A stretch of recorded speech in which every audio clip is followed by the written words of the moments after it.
I know. Nothing. Like nobody thought that it'd be cool to kind of like you just fade out. Yeah, What is this? yeah. The 80s? It's super anticlimactic. It should crescendo to the biggest, so that the letdown is actually when the stream starts. That's what the crescendo is. What's up, distant watcher from YouTube? Man, he's always tuning in. The tubes, the tubes. Chip, So I got a. Do you remember that song, "New Age Girl"? It's it's the not stupid song off of the Dumb and Dumber. it's not ringing any bells, man. It goes do do do rough. You remember that song? You don't remember that? From Dumb and Dumber? Yeah, from Dumb and Dumber. Um, dude, if I heard it, I'm sure I would. Well, he just sang a little bit of it. Yeah, I don't It know, says man. rough in it. I've seen that movie a fucking ton of times, Yeah, it's dude. in the movie too. So I got a new age girl. Tell us what she likes. It's not ringing a bell, man. Anyway, I have that song in my head all day today, and that What song did you watch fucking that scares. movie? No, I haven't even heard that song in years, It's kind of random. and that song's terrible. Yeah, you are quiet, dude. Can you turn your? I was recording vocals. I figured that as much. My vocals are loud. Yeah, the Vokes, The Vox. the Is that Vox. better? Because I'm up to like, I don't know how to describe where I'm at. I'm almost max though. Are you on a Focusrite? Yeah, I'm on a Scarlet.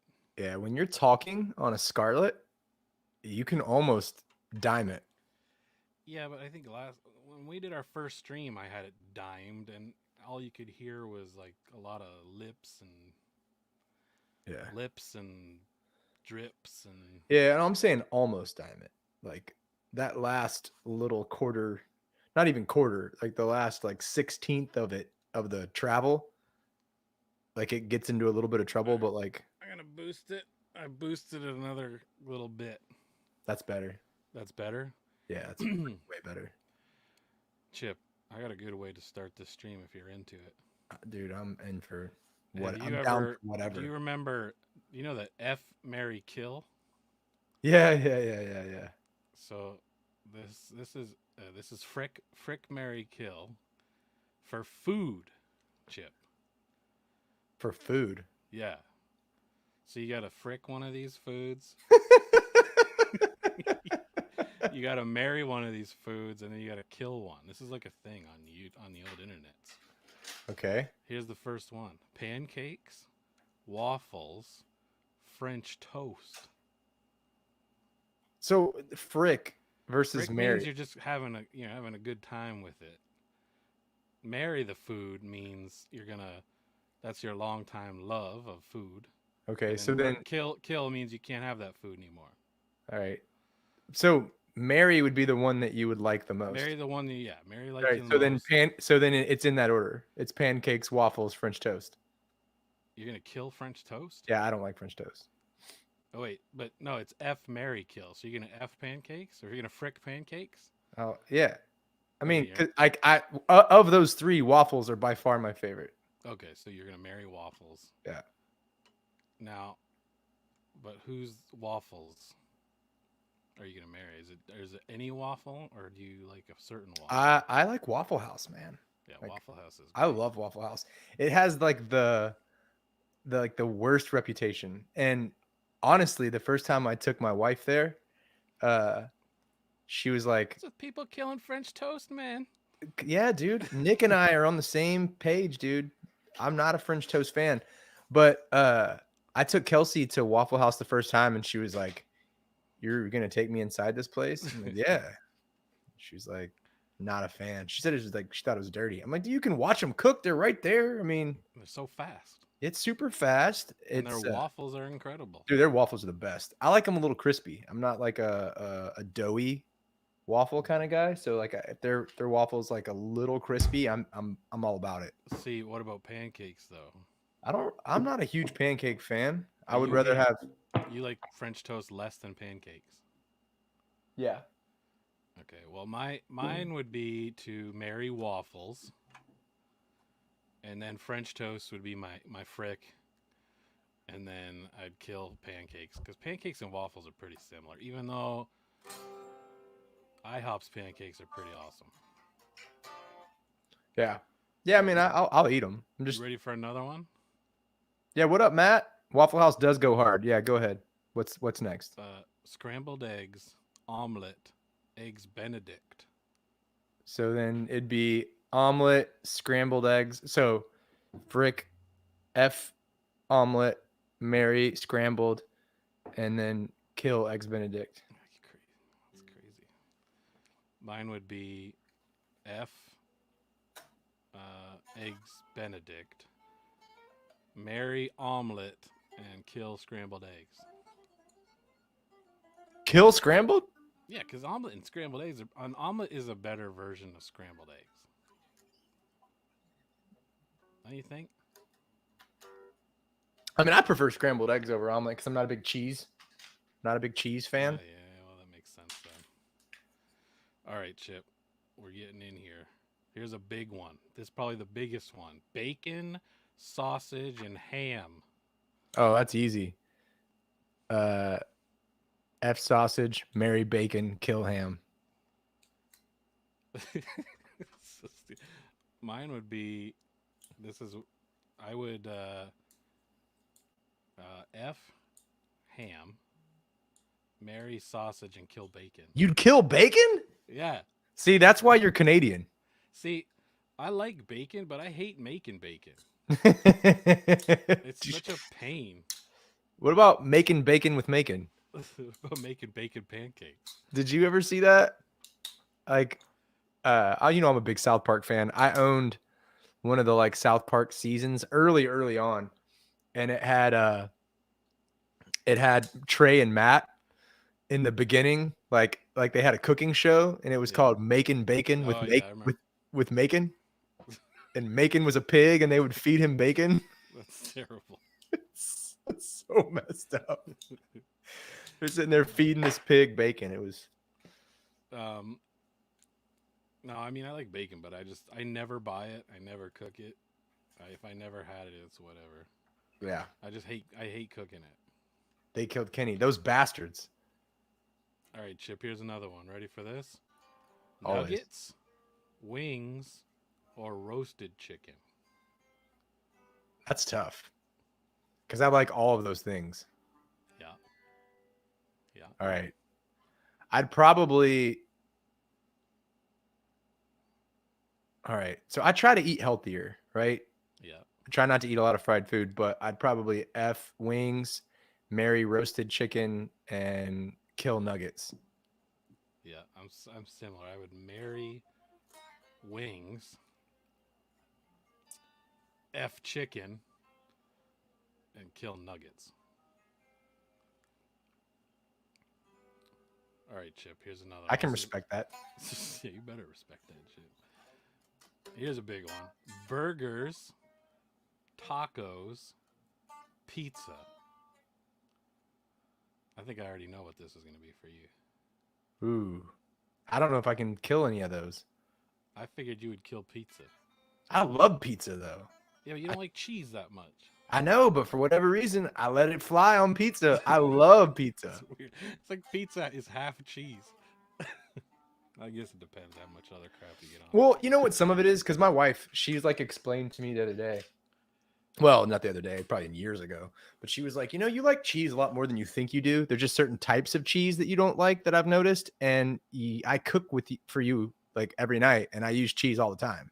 Yeah. You just don't know it because you don't ask for my ingredient list. But like I tend to like mozzarella and like more like I guess like nicer cheeses. I hate American cheese. Like the cheese they put on burgers in the United States, I can't stand it. Like I think it stinks. I don't like the flavor. I don't like anything about American cheese. And I think that's why for years as a kid I thought that I didn't like cheese at all was because I didn't like American cheese, and that's what they put on so much of our stuff down here. Is American cheese the same thing as like a Kraft slice?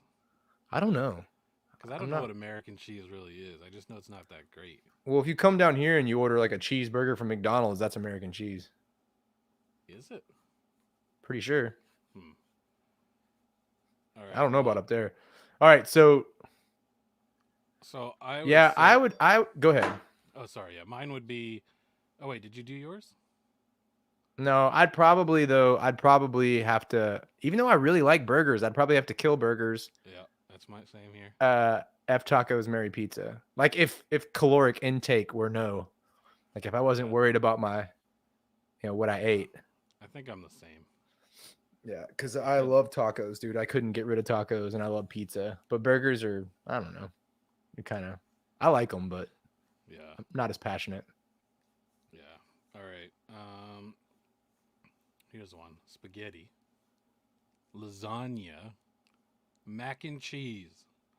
Okay, I would F lasagna, marry spaghetti, kill mac and cheese. Easy. I would marry lasagna, F mac and cheese, kill spaghetti. You'd kill spaghetti. Yeah, I don't like spaghetti. I mean, Yeah. spaghetti's all right, but it's whatever. Yeah. Lasagna, I think, is better, so it's whatever. All right, I got a couple more here, Chip. Shay asked beer, whiskey, cigarettes. Discuss. That would be the shortest discussion in the world because Kevin nor I drink or smoke. Yeah, I never drank. So the last time I had a sip of beer, I was probably 18, and I've never had it since. Whiskey, I don't know if I've ever had that unless that was in Tucker's drink, and that would have been the last time I Yeah, yeah. had No, a you sip. had a big swig of whiskey. Is that what that was? Yeah, I was actually thinking about that the other day. The only things I've ever drank is I had a sip of beer, I had a sip of a margarita, a sip of Tucker's whatever he was No, drinking. dude, that was a chug. That was Yeah, that was a hilarious. chug, and then For those who don't, sip of rum and coke. so for those who don't know my brother or don't know me very well, I have a little brother who he likes his Jesus in a tuxedo t-shirt because he likes to party, so he likes his Jesus to party.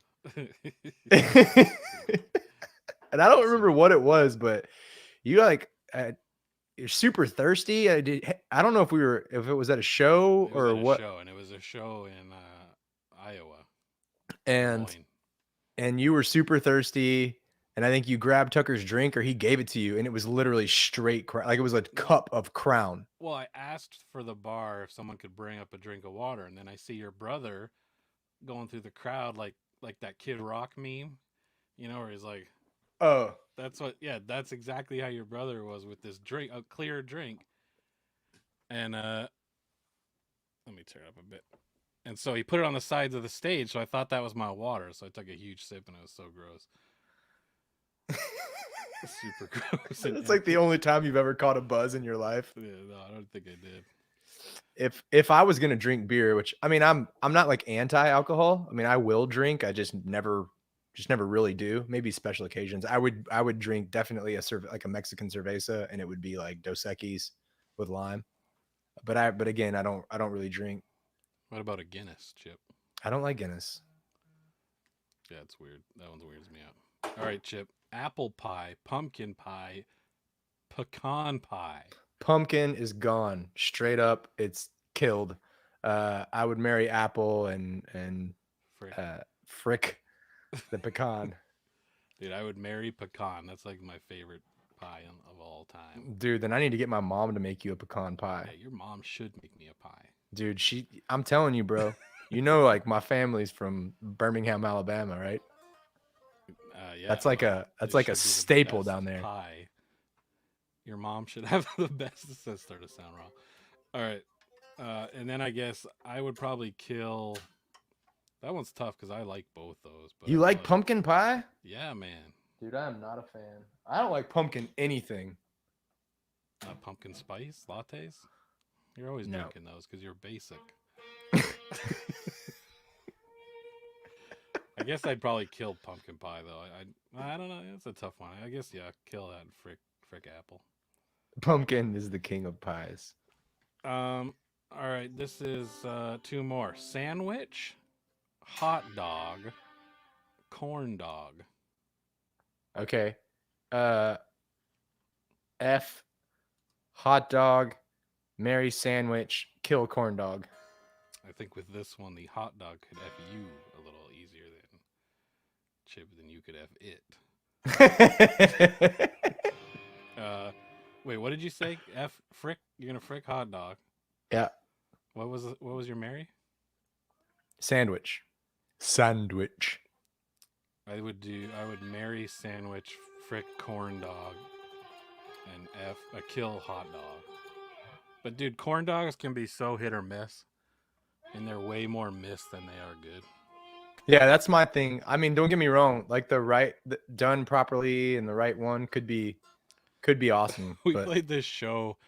It's Guava Ween. It's like a big festival in Florida or something. I'm not really sure what all the details is, but I went out. It was like 2 in the morning, and it's like a big party. Like it's Guava Ween's like I think like a festival kind of thing that goes past just the show. So people are like partying all night or whatever. And I went out at like 1 and got a corn dog, and it was literally the best corn dog I ever had in my life. And then I came back like a couple hours later and got another one because it was so good. And I've never had a corn dog that good since. Just been chasing that corn dog high. you do tend to chase the corn dogs. Chasing that corn dog high. Dude, Okay. I'm telling you, man, like I was at a festival. It's been years ago now. It's hard to believe like how long it's been because I swear, like however long you think it's been, I feel like you have to add a year because of 2020. You know what I mean? Mm-hmm. But Kelsey and I were at a festival, and dude, I'm telling you, some of that kind of stuff, like out of food trucks at a festival, is the best shit you've ever had. Yeah, yeah. Like they had fried Oreos at this festival out of this Yeah. little, and it was fried Oreos and a gourmet grilled cheese, which sounds weird, but dude, and I'm not even a grilled. You know me, I don't really like cheese. Yeah. But these grilled cheese and these fried Oreos were ridiculous, dude. Yeah. You know what I've had that's not. I don't get turkey legs, man. I don't. That is a weird thing to eat. I tried one and it's like the weirdest. It doesn't even taste like turkey. It's just gross to me. Anyway, actually, there's two more. Steak, brisket, or ribs. That's not fair. Oh, it's fair. I'm in Texas. You can't get rid of any of those.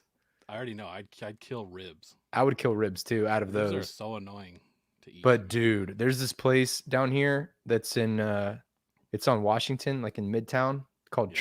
Truth Barbecue. Their ribs are and I'm not normally a rib guy. Their ribs are ridiculous. They're better than their brisket. It's better than their chopped beef or their chopped pork. Meat Their like a brisket. Meat like a brisket. I smoke Yeah. meats now. Yeah. Did I tell you? No. Now I smoke meats. Oh, you didn't tell me about your. I got we got a Traeger.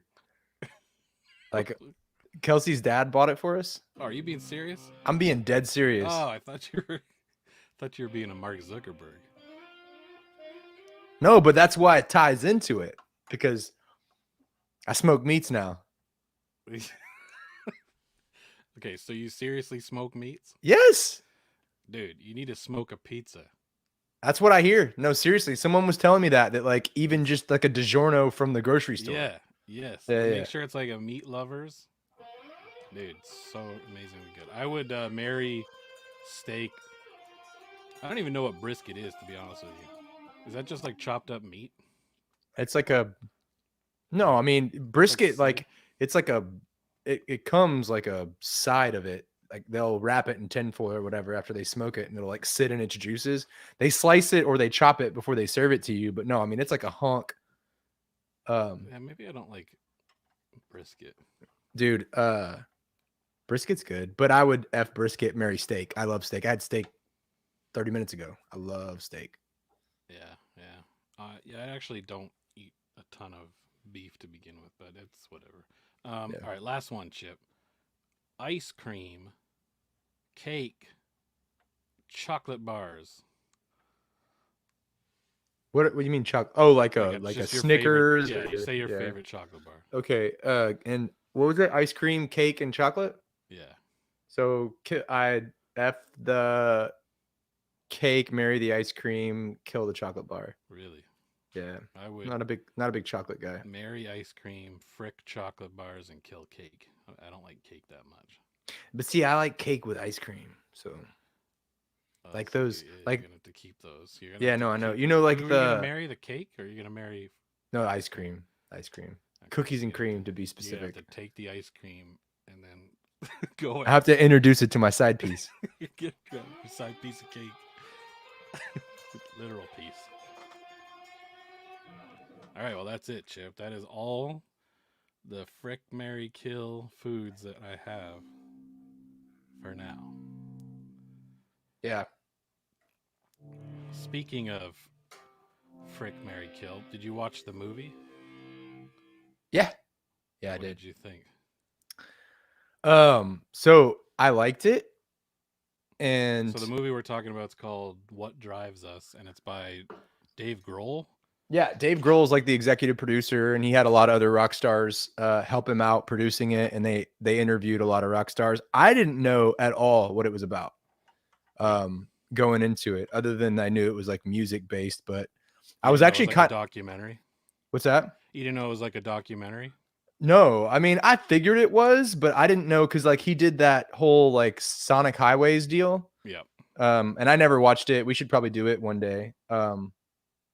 But I didn't know that it was like about like literally what drives you. So it's essentially Yeah, which is about the van. right. It's essentially about Well, it's a play on words, but yeah, it's about van tours, right? For the most part. I mean, it's about music and playing music and getting on the road and connecting with live audiences and stuff. But what it talked about is how most musicians, no matter how big they've gotten, we can all relate to like packing into a vehicle and driving around together and the shit that happens, yeah. when you're like trying to make it work. Um, again, this wasn't on the same vein at all as the Sound of Metal, but I'm not gonna lie. Watching this movie, I don't want to say it's like depressing because it's not depressing, but it's certainly like it makes me want to fucking play so bad, Yeah, like, no, it's yeah. and it eats me alive, like because you know you just watch it and you just think like, dude, I want to be out there doing that. Yeah. Like that's Yeah, no, that's how I felt too. Which I figured that was going to happen when I saw what it was about. I'm like, man, this is just going to make me want to play shows again and do the van touring because it's so accurate what they're all saying. yeah, Like they all say the same thing about it. yeah. Because there's like Flea is in there, dude. He's got that part where he's got that sock. The I most forgot they ridiculous. used to do that, That's the most ridiculous thing, but dude, I like Flea, man. He's funny, dude. He's so good. and he's in the Back to the Future, man. Yeah.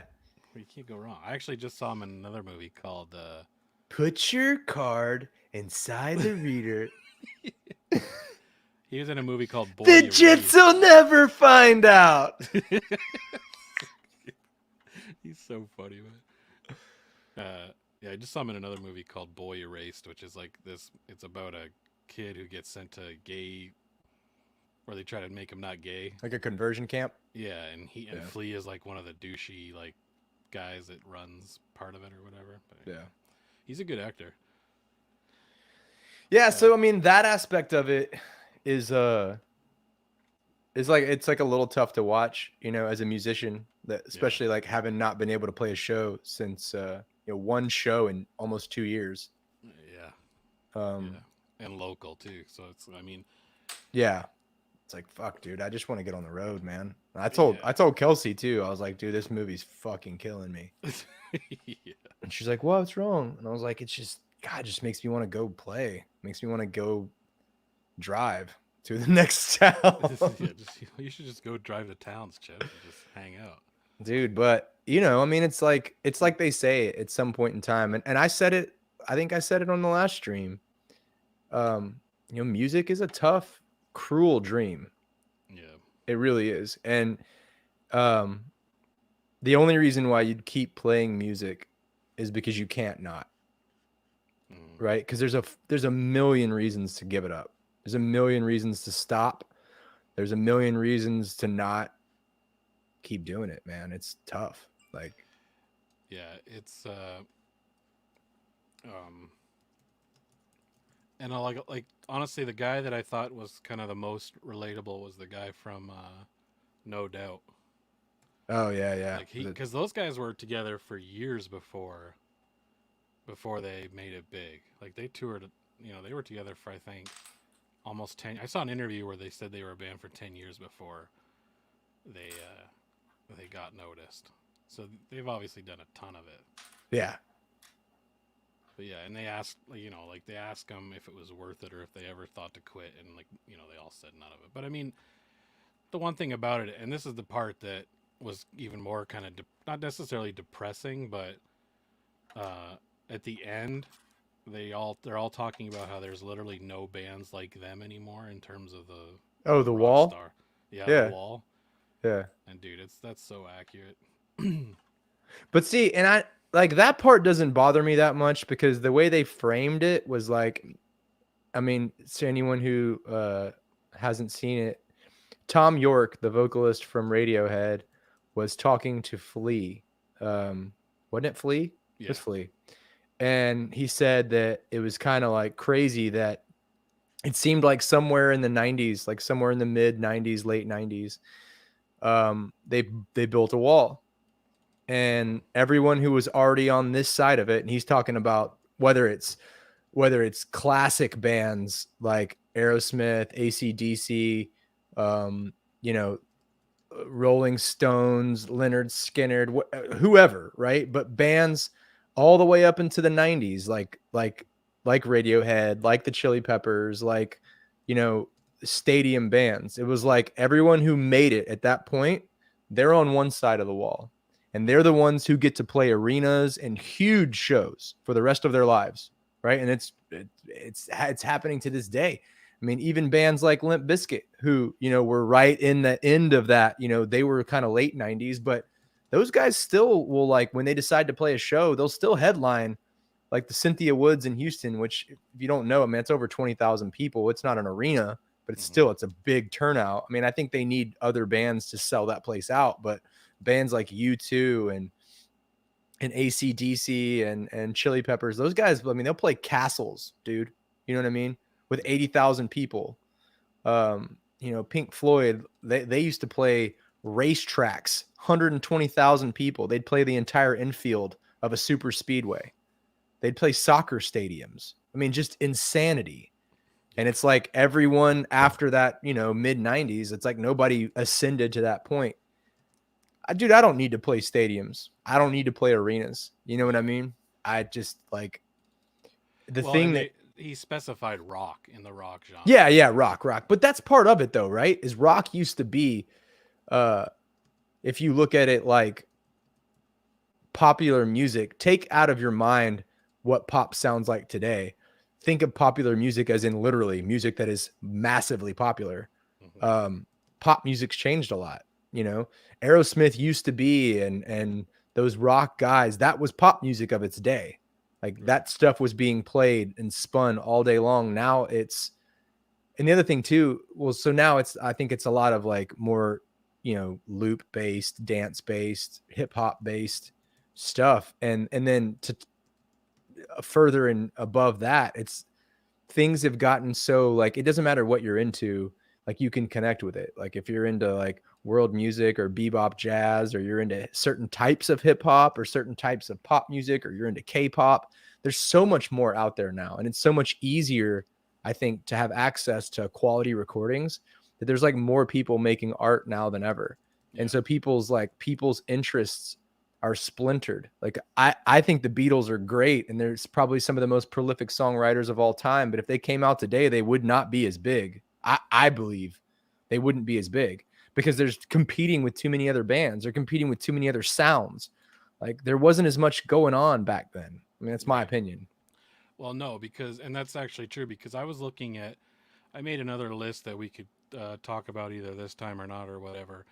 Just because we're going to talk about Mare de Nome and how it's 21 years old, I looked at some other bands that I looked kind of back 20. I did 20 years, 25 years, 30 years, just to kind of see what notable records were released this week, 30 years ago, this week. You know what I mean? Yeah, yeah. And when you look at it, so there's a site that kind of shows you all the albums that were released. When Yeah. you go back to the 80s and the 90s, the list is like less than 100 records were released that month. Yeah. or that week, sorry, not maybe even like 50. But Yeah. then you come to like I did 5 years ago, and it's like 300 records were released in 1 week. Yeah. So I mean, you're talking a huge difference in terms of how much music is out there, Yeah. which makes it very difficult for anyone to become. I do think that the huge rock stars, yeah, that was like the Chili Peppers and stuff like that. But then you got your next set where you go to like your Stained, your Breaking Benjamin. Those guys can put on pretty big shows, Yeah. and they're kind of like but there's not really many like them anymore either. You know what I mean? Like Yeah. who's like that now that puts on a big show like that and can But run to there's blips in the radar, and some of the stuff like I'm not going to get into whether I'm a fan or not. So let me start by saying like this, nothing to do with like the quality of their music or whether I like them or don't, right? But like you had for a while like Avenged Sevenfold yeah. playing huge shows. Mm-hmm. Now, I don't know if they still can or not. Disturbed for a while playing huge shows. Yeah. Like the guys in Five Finger Death Punch, who I'm just going to throw it out there, not a fan of, but they were playing huge, huge shows. Yeah. And it doesn't make sense, right? Because like all three of those are way heavier than should be successful because, you're constantly being told or you're constantly hearing that like rock isn't popular and that like you got to soften up or you got to like, have hip hop or rapping. I mean, hell, a lot of the bands that made it in the early 2000s or even late 90s were like incorporating like hip hop elements. And here are these three bands that I just named, Disturbed, Five Finger, and Avenged. They're all I don't think they have any hip hop elements at all, right? I don't think any of them rap, right? Yeah, I guess I don't really listen to any of those bands anymore. Yeah, but I'm just saying, like, I think they're like straight up metal bands for the most part. And they've had some, I think it was contained in a period, but like huge success. And I don't know how. Mm-hmm.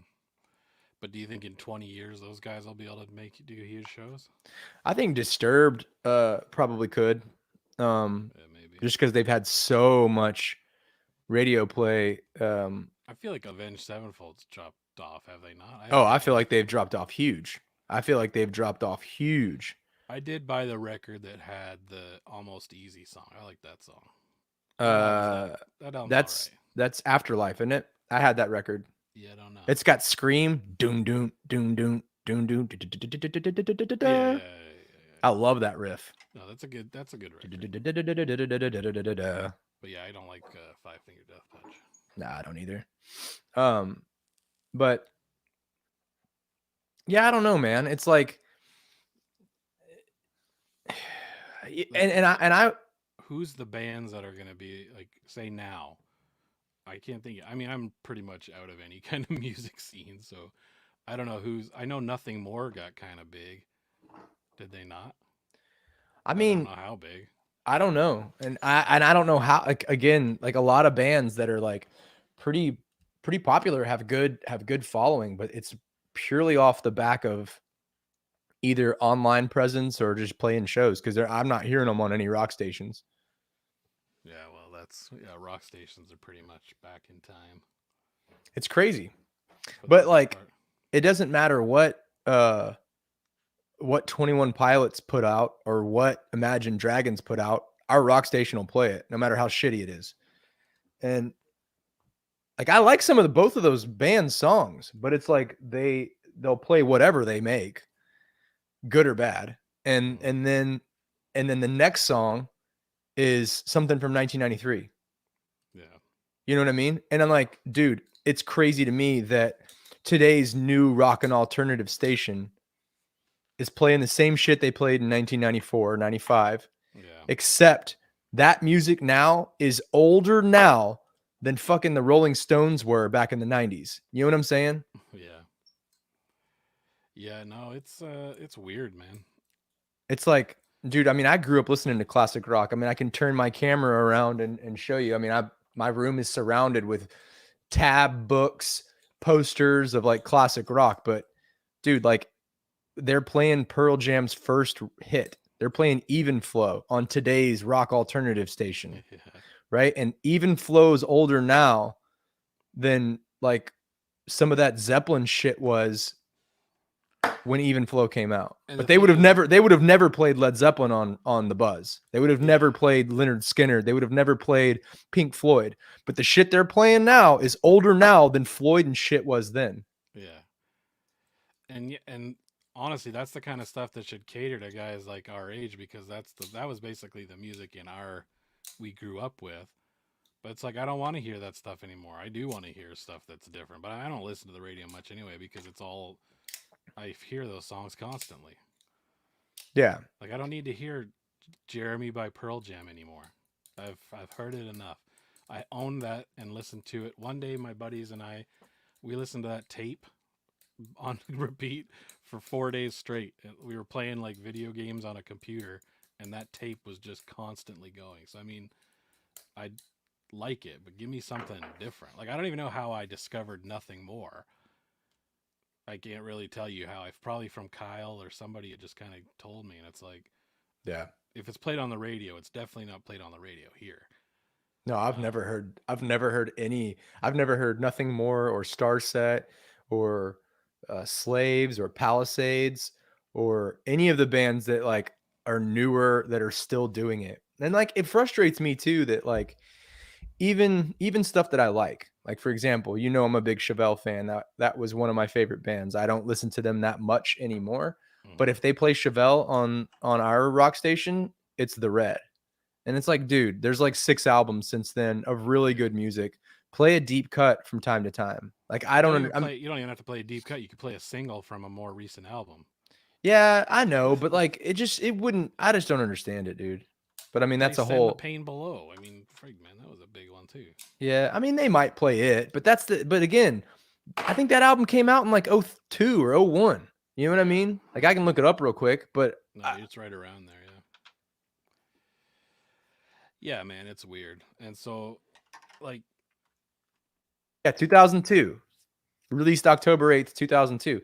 And dude, like there's a lot of great Chevelle that's come out since then, but even still, like I don't know, dude. It just bothers me that like, when everybody I talk to wants to hear new music, like everybody I know is burned out on our rock station. And I'm not like nothing against them. I imagine they're dealing with like clear channel playlists.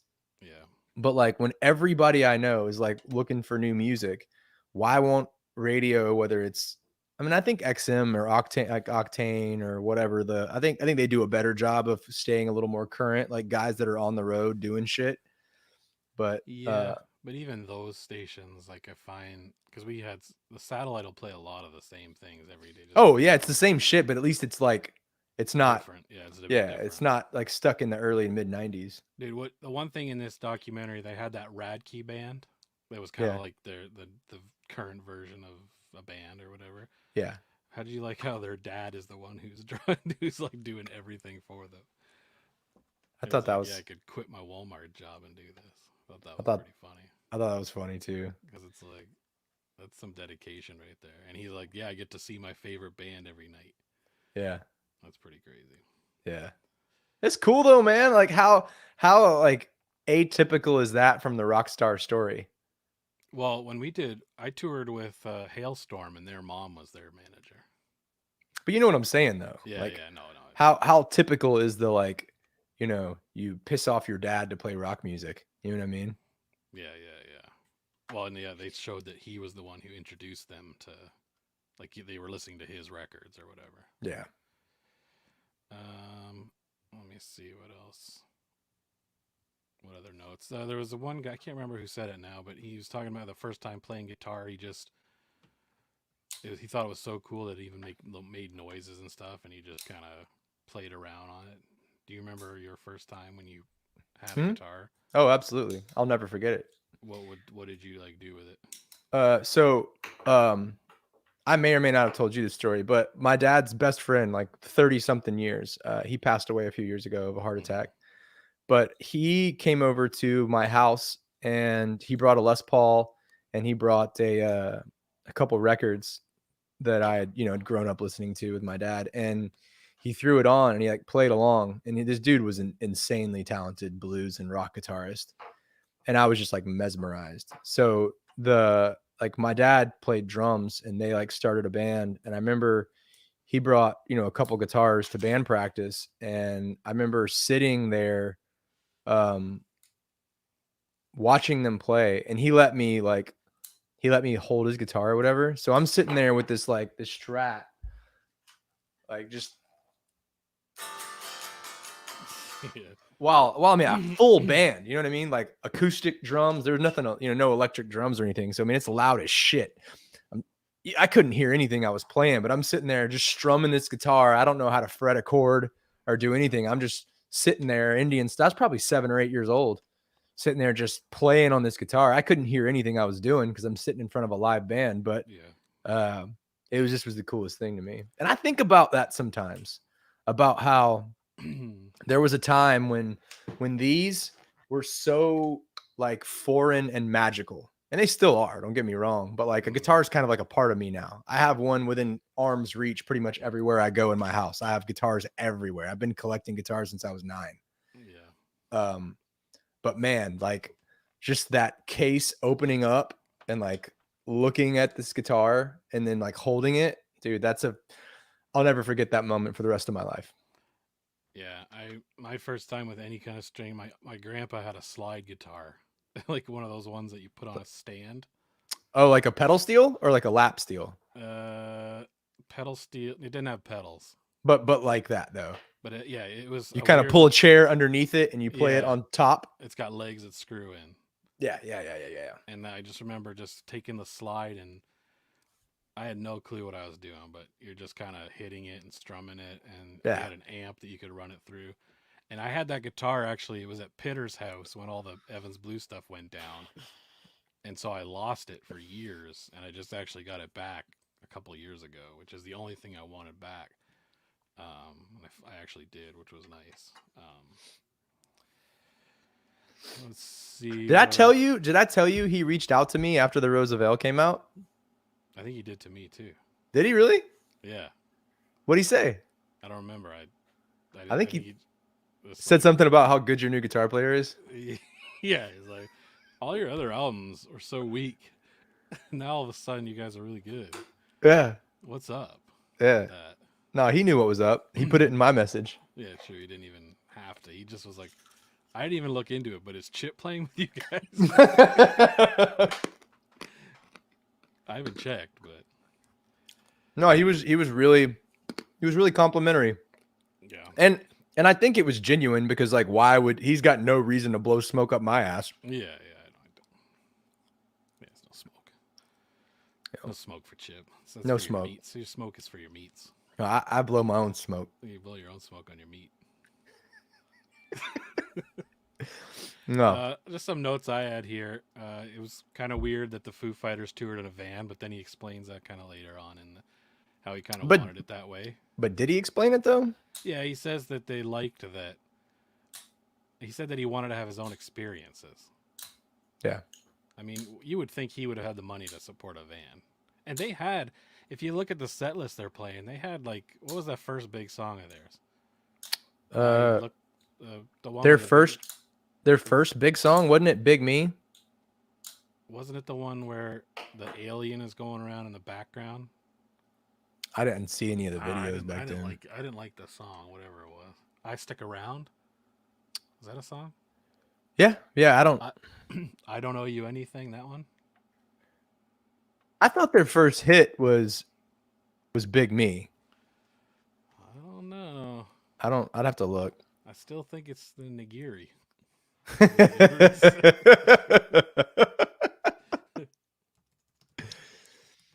I'm gonna Google it real quick because I gotta know. I'm pretty sure it's the other one. It may be.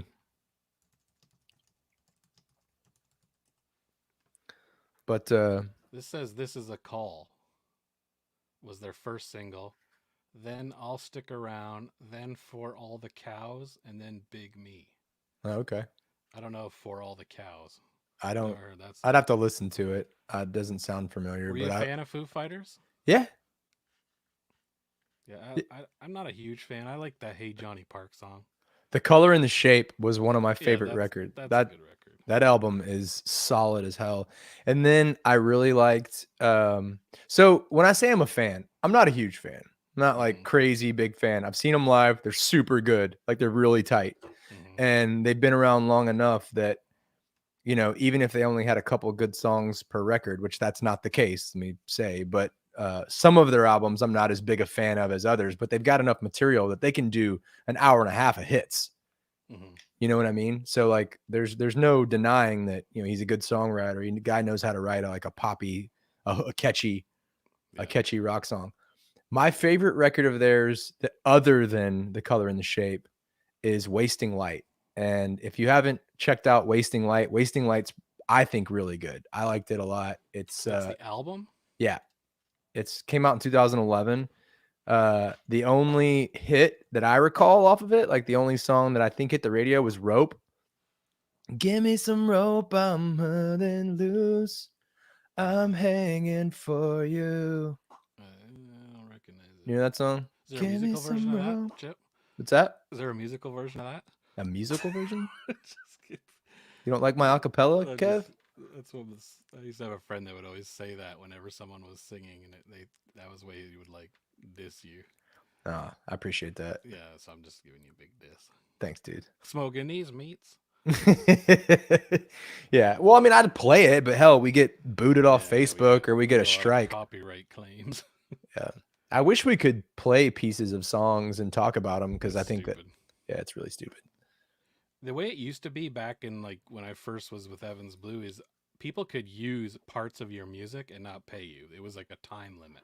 Yeah, I think like As long 10 as they seconds or kept it something. within that time limit, you were fine. And now it's completely the other way. Yeah, why couldn't we just play the iTunes sample? You know what I mean? Like, why couldn't we just do that? Because hell, Yeah. anyone can do that. Yeah, that's exactly. And this iTunes sample is almost the whole song. It's like a third of the song now. Is it? It's like a minute. I don't want to buy it. I just need. I just need a taste. I just need a taste. Just need a taste. I thought one of the funny things was when the guy from No Doubt was saying his progression of vehicles. He's like, cars. Everybody has their own cars that they drive to the show. Then it was the van. Then it was like the RV. Then a bus. Then a bus. Then two two bus, buses. crew and band. Yeah. Then everybody gets a bus. Yeah, and then he's like, "That's when I was like really good." And then he says when he could take a dump on the bus. Oh yeah, that was when funny. He knew he reached his like biggest step because we toured in buses, but we were not allowed to do that. So, but Aaron Lewis, he was. So we never got that Aaron Lewis fame.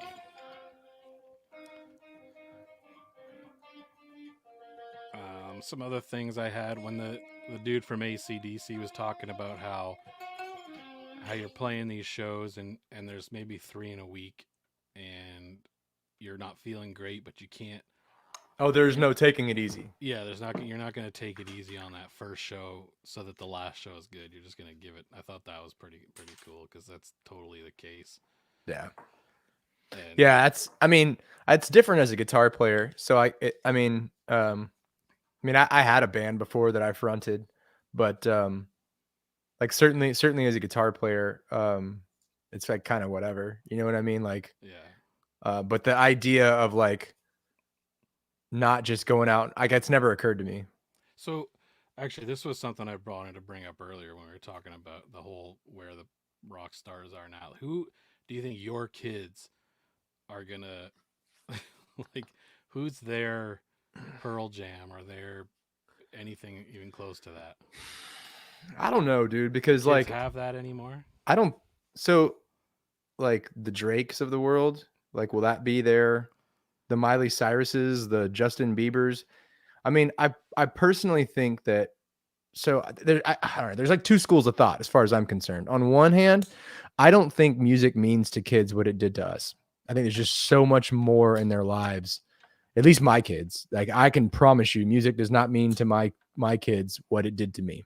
Mm-hmm. I would sit in my room and listen to music and do nothing else. Yeah. Like there were times when I would literally have the stereo on and not be doing a damn thing, Yeah. but looking at the liner Dude, there were reading. times when I would just sit there playing Metallica bass along with the albums Yeah, for hours. for sure, Yeah. for sure.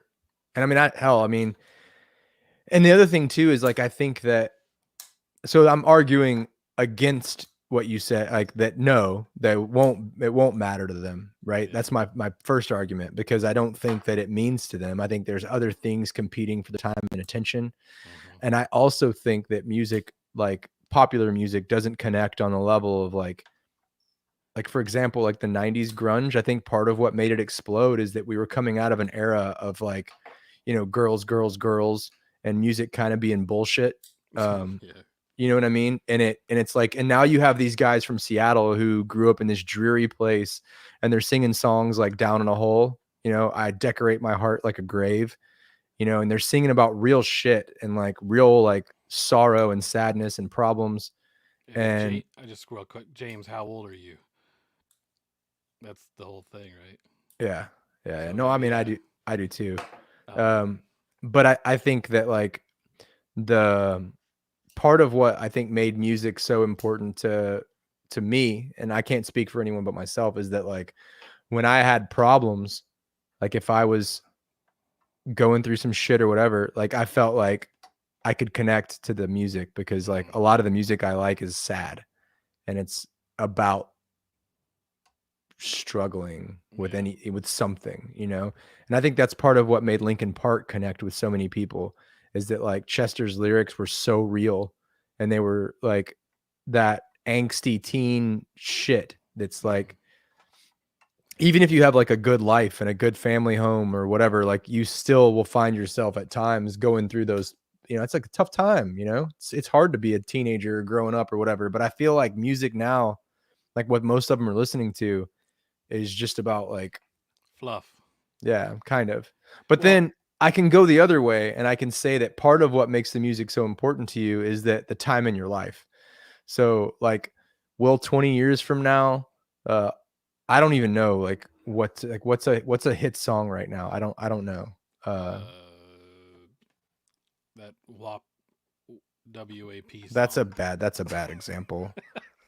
Uh, um, Millie Vanilli, is he still popular? Is she still popular? so like I don't know, dude. I'm looking at Billboard right now. Yeah, I probably So wouldn't like know so like anything. J. Cole, right? Uh, I, Is I that? feel like Are you saying Jake Hole or J Cole? Jake Hole. J, the The initial okay. Cole, Oh, Cole. Like he's got a couple songs on Billboard or whatever. But like even if the song is fluff, uh, the it's the soundtrack of your life. mm-hmm. Right. And so if you're listening to it and you're 15 years old and you have like a cool summer and that's the song you listen to, that song will always take you to that summer. Whether I think that song sucks or you think that song sucks, Mm-hmm. it'll be a part of them growing up. And so I do think that it's no different than like when was it NSYNC or Backstreet Boys that recently like hooked back up? I think Who? Backstreet Boys, right? Backstreet Boys, I And guess too. and no, like and I was thinking one of those two bands like did a reunion not that long ago. Oh, I don't Uh, know. I think it was Backstreet Boys because NSYNC would have required Justin Timberlake. Um, but they reunited and they sold out arenas. Why? Because the girls that loved them when they were teenagers, Yeah. they want to feel like a teenager again and go into that show like that. Whether I think that music's garbage or not doesn't matter. It was the Mm-hmm. soundtrack to their childhood. So I do think that whatever it is they're listening to is going to have an elevated sense of importance because you, dude, when you're a teenager, you have an elevated sense of self-importance. Those problems and the shit you go through when you're in high school feels like it's like that's the only thing going on in the whole world, right? Yeah. And so I feel like the music gets the same emphasis put on it, even if it is fairly like vapid music that's very shallow and not a lot of digging to be done to Well, most of it. we had those too. I mean, we had like Chumbawamba. Yeah, but I Remember didn't listen those? to any of that shit though. What about Brand Van 3000 ship? I don't know what that is. Drinking in L.A. I never heard of it. What about Steal My Sunshine? Yeah. But I didn't like any of that shit though, dude. Like I hated tub thumping. That I Yes, no, I get hated knocked it down. too. I hated that shit. But you know it. Yeah, I know it. But yeah, it's terrible. No, I think one of the other things for us is that and I'm not saying that our childhood was better than anybody's because I don't. I'm definitely the opposite of a person who thinks anything like I don't want my kids to have my childhood. I want them to have their own childhood, right? Like I Yeah. don't want to be like, oh, you need to listen to the music I listened to when I was a kid, or you need to do this. But I think that we definitely had those distinct like sections, right? I mean, like you said, it was the cock rock, Metallica, that kind of stuff, Mm, and then all of a sudden grunge comes in, and that's the biggest thing ever, right? yeah. And nothing else is really big. And then new metal comes in, and now grunge is Yeah. pretty much gone, and now new metal's everywhere. Yeah. And then you had like we actually saw these major distinctions of music happening that were like trends. Mm, Pop has always been pop, obviously. I mean, it's always right. been consistent. But for Yeah. the guys like us, we had such huge distinctions to the point where grunge was something we never heard before. Right. You know what I mean? And the new metal was something we never heard before.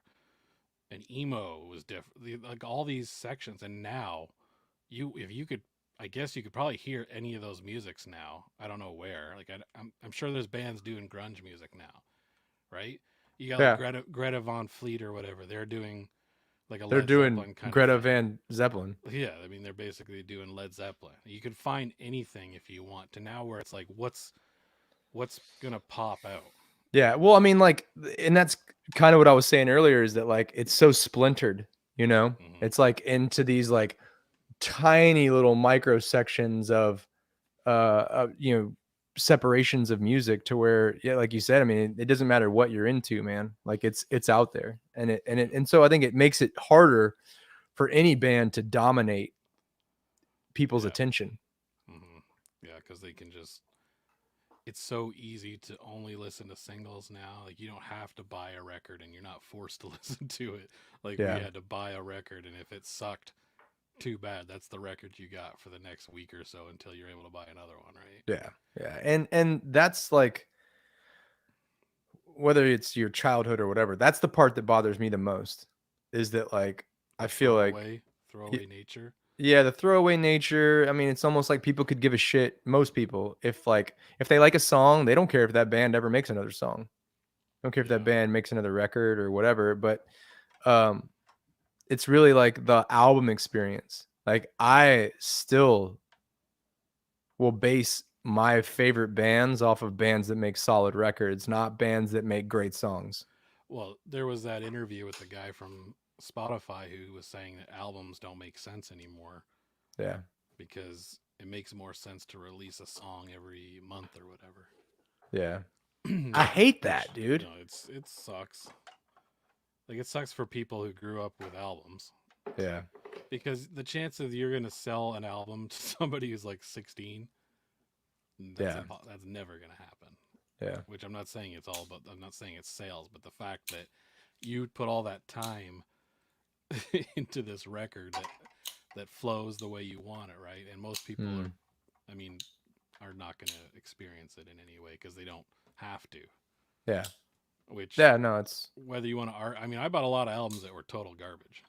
oh, for sure. Probably more I mean, I don't necessarily like garbage, but like I mean, if an album has 3 great songs and the rest is unlistenable, I would classify that as a garbage album. Yeah. Right? It could have 3 of the best songs you've ever heard. But if I can't listen to the other 7 to 12, you know what I mean? Like then it's garbage. Yeah. And so I probably have more garbage than solid. Yeah. No, I mean, that's just the nature of it. So like, I think like that was one of the things like when we started writing and recording for the Rose, it was like such a big deal to me because I'm coming into a band that has like, and you don't have to say this, I wasn't a part of a Summit Borderline, Drop Oceanic, or Icons or Starry Eyes. Like I wasn't a part of that stuff. So I can say without sounding like big headed or like an ego or whatever, those are solid fucking albums, dude. Like this band has solid shit. So it was important to me that like we follow that up. Mm-hmm. You know what I mean? Because I didn't want, like, I know from being a huge music fan, and I told you this too. I remember telling you, like, if I were a fan and this album isn't good, I would blame me because I'm the new guy. Well, You know, yeah, but do you know what I'm saying? Like, I would blame they got a new guitar player. The new album sucks. He ruined my favorite band. Like, tell me you wouldn't. I don't know.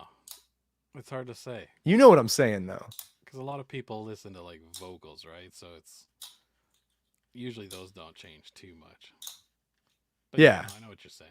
So I was like super proud of it. You know what I mean? Like Yeah. I'm not in a position to say like where it ranks. You know what I mean? And that's I don't like to get into that anyway. Mm-hmm. But I'm proud of it, start to finish. And that was like a big part of, you know, because again, like watching going back to the movie, uh, dude, it's torture almost. I'll be honest. Like watching stuff like that. I remember watching Pearl Jam's 10.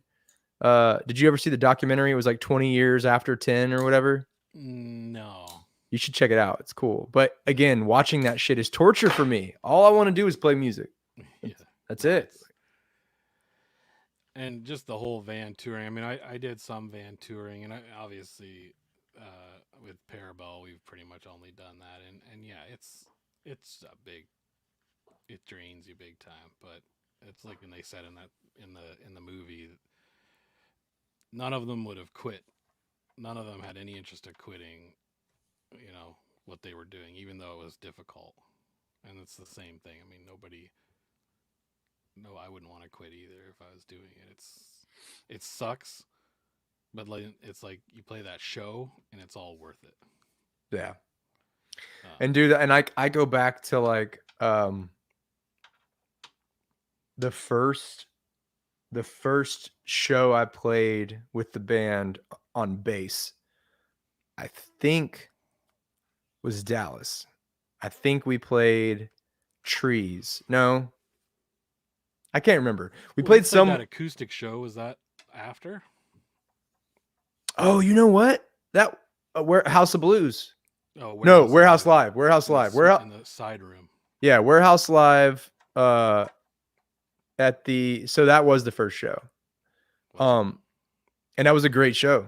Yeah, no, that show was good. That was a good. We had a good turnout, but I mean, as much as I like play, like that was a fun show. I definitely preferred playing electric because it's just like the energy. Yeah. But like just being a part of that and like having fans like up to the front of the stage, singing the songs, taking pictures. And then I remember, so I'm not like I mean, I play bass. I have basses. I've recorded bass. I think I played some bass on Roosevelt. I've done some bass on some of the stuff we've done. I mean, I can play bass. But that's not like my primary instrument. Like I'm primarily a guitar player. But after the show, I had like a crowd of people wanting to like ask me about what strings I used and what pedals that I ran the bass through, what kind of amp I was using. I mean, and it's like, dude, that connection, you know. And then I remember when we played that the first electric show would have been in Dallas. And then we did a couple other shows, and then we did the CD release party at Scout Bar. And dude, that Scout Bar show was incredible too. And I remember just thinking like, dude, this is what it's all about. You know what I mean? Like when you're up on stage and like people are as stoked to be there as you are to play, and they're singing the songs and they're waving their phones and jumping up and down. That's what you do it for, man. Yeah, That's a high. Oh, definitely. It definitely is. That's what makes all the crappy stuff worth it. Yeah. And it's like, I mean, whether I did shows, like tons of shows or whatever, moving forward, I don't think I would ever stop, wanting to make music. You know what I mean? Like it's just part of you, I guess. I don't know. And yeah, you make it happen however you can. Yeah. And don't get me wrong, like creating is another high. It's not the same. Yeah, that's true. But like, for example, like the song, the Roosevelt, the last, the title track off our most recent record. I don't know if you remember how quickly that came together, but essentially, you and me and Kyle were sitting at the table, and this is another one of those moments that like I don't forget because we had talked about the idea for the song. Like Kyle and I were talking about a 3/4 rock song that had like a swing to it and like what we wanted to do. And it was almost like when you watch one of those movies where they're at the prom and everybody somehow knows the same dance. Yeah. We literally like played that song, like the music together, like the first time without rehearsing it. My lead didn't change. Like the lead that I played and the riff that he played, all that, we recorded it live. Yeah, and we had those because I was doing the drum stuff, and I can't remember how that because that drum beat was very like that drum beat's very weird and cool though. I like it. That do whatever that is. Yeah. And it all just kind of yeah, it all Yeah. just kind of like That came together. That came together faster than any other song on that album, I think. Yeah, no, that's true. And Which is like, there's songs like that on pretty much most records where one that just comes right together. Like for example, the song "Us." We wrote that while we were practicing to do the other songs, and we just kind of we literally just played it, and it became what it was. Not a lot of effort in it. So I think "Cold" was like that too back in the old EB days. That's one that just kind of came together. yeah. So yeah, when you're writing a record or songs for a record, you're like they'll you can have some where you're struggling, and it gets to a point where if it's too much struggle, I'll usually just I don't want to. It's time for something else. Like for example, "Beg" was a song like that. I was just so upset with how it was going that I hated it, and then it got recorded and I really liked it. But that was one that I wanted to not do, and then Trevor was kind of like, "No, you should really do it," and we eventually got it to where it was. But generally, it's more about how it feels right away that it's good. Yeah. If you gotta like work on it to be good or whatever, and I don't mean like fine tune. I mean like if the song's not there, Yeah. and you gotta keep trying and trying, that's when it kind of loses its greatness. Well, and like Rose, for example, like when we kicked that off, and I remember like telling Mike, because we were gonna track it individually, and I remember telling him, "Give me a chord. I have an idea." And I plugged into the interface, and we literally like, I mean, dude, the hair on the back of my neck was standing up because it came together like we knew what each other was going to play, but no one had heard it yet. Like it was literally written. It was fucking unbelievable, dude. Yeah. And so that's like a whole nother high. So, I mean, you know, like to your point, regardless of what we can do on the road, like I'll never want to not get in a room with you guys and see what happens, because again, I feel like when we're together, like shit happens very quickly. We wrote and recorded that entire album in 2 weeks, right? Well, we had done a few songs before. Yeah, but that was less than 2 days. That was a weekend. That was a weekend at Legend. Yeah. So like all in all, it was like all of the music was written and recorded in like, I want to say, like 2-3 weeks tops. Yeah. I mean, I know you went and like pieced the vocals in up in Toronto. Yeah, but like they were written though. Yeah, the vocals always like everything's got to be there. It's funny because you guys didn't even like know a lot of the vocals necessarily, but yeah, it was that was all kind of a blur. Yeah. Great time though. I that shit's like, it's so much fun. Yeah, writing music is the best, man. All right, speaking of writing music, here's some music we didn't write, Chip. Yeah. So I made a mistake. I think I posted that it was 20 years the other day, and it's 21.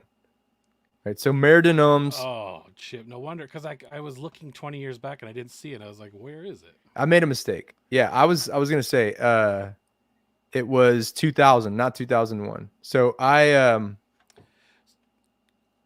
graduated 2001. So that's why I was thinking I was a senior, and I probably was, but I just was in the first half of the year. Dude, that album just go ahead, man. No, I mean, I remember the first song I heard was Judith. Me too. And it was by seeing the video for it. And yeah, yeah, from that point on, it was just something so different sounding Yeah. from what I was listening to, which I, Fuel. I think Yeah. Fuel was around like that Hmm. kind of era. Creed, I guess, Yeah. was Yeah. Creed Yeah. would have been before Perfect Circle. Yes. I was listening to Tool some, but I wasn't like a huge Tool fan, but some. Um, and yeah, that just came in and just was exploded in goodness. And then you bought the record, and the whole record's pretty much fantastic. Yeah, dude. Unbelievable. Like, A lot of 3, 4, 6, 8 time signature stuff. yeah. I love 6, 8, 3, 4. I love that. Yeah, no, that's which I feel like there wasn't a lot of that I was listening to in general, or at least didn't notice it because I don't think people really notice that kind of stuff until they notice it. You know what I mean? Like Yeah. Chevelle does a lot of 3, 4, right? Yeah. I was gonna say Chevelle does a lot of 3, 4. The red is in 3, 4. Well, the Rose is in 3, 4. Right. The rose is in 3, 4. Is there anything else on that album 3, 4? No, not. I I'm don't trying to think think. so. Oh wait, the dance, the slow song is the weddingy song is. What the heck Yep. is it called? The Won't go waltzy away song. again. Yeah, it won't go away. That's Yeah, on that 3, 4. it's 6, 8 or 3, 4. Yeah, which there is a difference between the two, If right? there is, I don't know what it is. The difference between 6, 8 and 3, 4. Yeah. Yeah, I was reading that there's a difference, but I don't really get it when they As far explain as it. counting it, it doesn't matter. Yeah, that's what I thought. But I think there is a way to play it differently because you could change 3, 4, and then you could always be. I think you could extend a riff to be 6, 8, to be longer strums, if that makes sense. It's hard to explain, but anyway, no, just a. And then you got 3 Libras, man. 3 Libras is like Maynard's big vocals, just hugeness, right? Oh yeah, Um, Let me see yeah. some notes I got here. So What's your favorite obviously, song on that album? okay, it's tough, right? And obviously the hits are hits for a reason. You know what I mean? Not because they got overplayed, but like Judith and 3 Libras they're gorgeous. Yeah. Mm-hmm. I don't know that Judith is gorgeous. 3 Libras is just a beautiful, beautiful song. Yeah. Judith is just that's one of I listed that as one of my favorite riffs of all time. I love that riff. And Well, yeah, the first time I heard, it's like simple, but it's just so distinct the way they play it. yeah. Yeah, the guitar tones on that album are just unbelievable. That's the other big thing is their lead tones are so distinct. Yeah. And part of that's a custom built amplifier that he tracked all that with. Yeah. It's the Naked amp. They call it the Naked. It actually didn't have a name. Billy Howardell had a custom made. I was trying to think. It was. I'll think of it in a second. Yeah. Anyway. But that amp, it was the only one for a long time I think that anyone had because he had that's bothering me so bad. Is a custom amp builder / Marshall modifier. He makes the Harry Brown. David Friedman. David Friedman built that amp for Billy, and it didn't have anything on it, like on the nameplate. It was just blank, so they called it the Naked.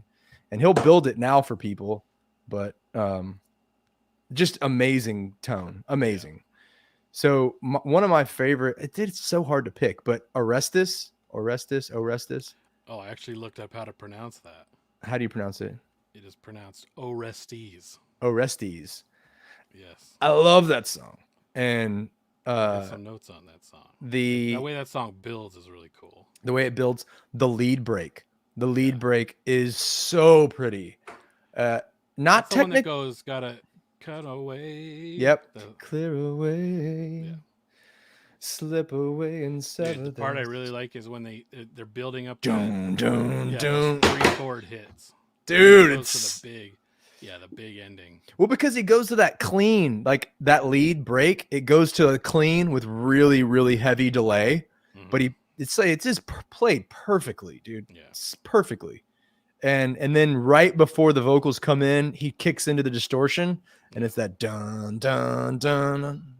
Yeah. Cut away. And then so good. Vocals go up. Yeah. and there's more harmonies and Wow, stuff like that. dude, and the note. I mean, just the space, like the spatial awareness that they don't play during every little spot. It's Dude, just I have that note too. There's a lot of places where they'll just strum out and let it go. They're not yeah, like constantly strumming. They, yeah, that's definitely in a lot of those songs. yeah, just amazing.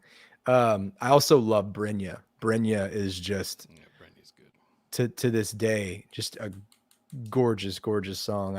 I've been listening to Murder Noms since our riff discussion. Like not like the only thing I've listened to, but I've probably let it play through 3 times in the last week, maybe 4.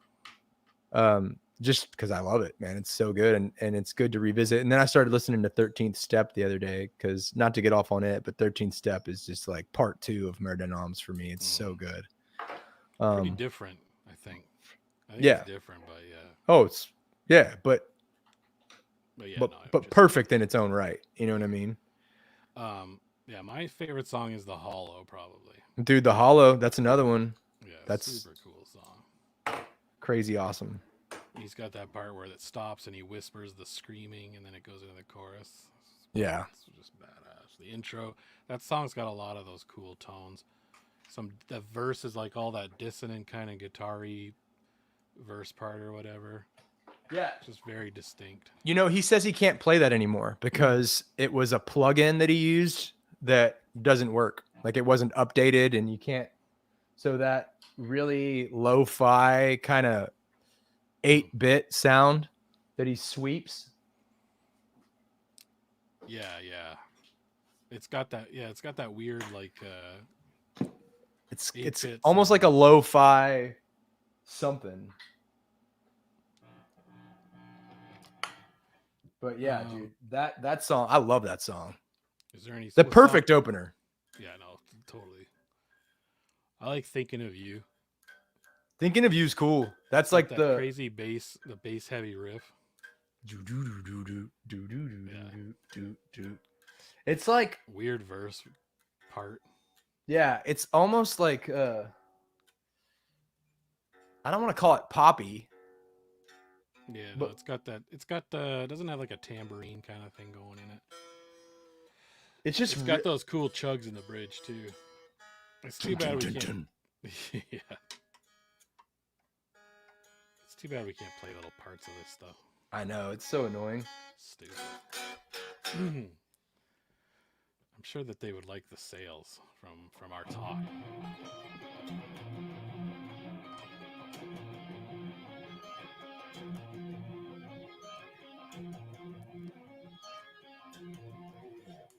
Can you hear that? Yeah. That's that verse part. And then the second verse does chugs on that too, does it not? Is that the one that does that? Yeah, it doesn't. Yeah, it only plays that cool little part. It only plays it in the first verse, I think. After that, the second verse, but put chugs on it too. Yeah. And Nick, if you're still tuned in, I just saw that question. Stumble into the Light is 4/4, just like standard common time, as they call it. I think Tear the Blues 3/4. Oh no, Tear the Blues not 3/4. I can't think of it. We usually do a 3/4 song. Yeah, Tear the Blues 3/4.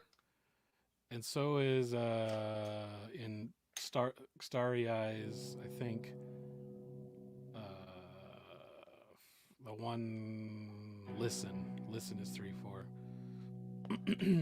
Yeah, because 1 and 2 and 3 and 1 and 2 and 3 and 1 and 2 and 3 and 1 and 2 and 3 and 1 and 2 and 3 and 1 and 2 and 3. Yeah. You gotta have some 3/4. Dude, I love 3/4. 3/4 is great for rock. Yeah. If you're like looking for odd meter. If you're looking for 3 instead of 4, then yes. Mm-hmm. Definitely. This one goes to 11. So, did you have any songs that you thought that you don't like a ton? Rose. Yeah. Yeah. I can't. I made notes, but now I forget what all. I just put that actual picking pattern. Yeah. I mean, that's like, you told me to pick one. So, like, if I had to say the weakest song on the record to me, it's Rose. So you don't count Renholder and I don't count Reinholder. Or Over. I don't really count. I don't really count those. Over is such a weird song to end the album with. Yeah, I don't really get that whole concept, but I but think like, I think uh what's the song? so the one that's like was like the creeper for me was Sleeping Beauty. When I first got the record, I did not like Sleeping Beauty, but like, Really? yeah, I like it a lot now. I think Thomas is the one I don't really like the most. It's probably like my least favorite. I can't even remember how it sounds now. I listened to everything yesterday too. Just Show to, me the way to forget yeah, it's not bad. you. I just don't really like the verse that much. Yeah, yeah, yeah. I like it better than Rose. I gotta look at the lyrics to Rose because I can't remember how that one goes. My will I am. Oh, is that the one that's like when push comes to shove? Yeah. But it's got that cool like break where it's like kind of I it really like almost the way the guitar tone is when they're doing that. yeah, yeah. It's almost like he's got a or a whammy pedal on or he's using harmonics because it's really high pitched. Like the part where he's going, "I will, I am so no longer," or whatever. So no Yeah, longer the guitar will tone is I. cool. Yeah, no, I mean again, it's not a bad song. Yeah, It's not my favorite. The least number of plays on Spotify other than Over, because I wouldn't count Over, is Reinholder, which again I wouldn't count it. Then Thomas. yeah. And that's your least favorite, right? I mean, yeah. I If don't. you had if you had to pick one. Yeah, yeah, What's you said your favorite's the Hollow? yeah. Probably the Hollow, but I mean, Judith is good. Three Libras is like super good. But Yeah. yeah, it's hard to pick a favorite. Yeah, it I really just think is. Hollow just. I mean, because I remember buying the record and just playing it from the start, and that's the first song, and it just was like kicks all kinds of balls.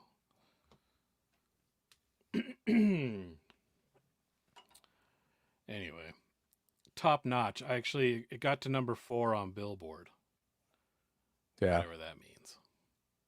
That means there's 3 people who didn't belong. Yeah, I should have found out who the other 3 were, but I guess Yeah. it'd be revolving. That's just the peak of how high it got. Yeah.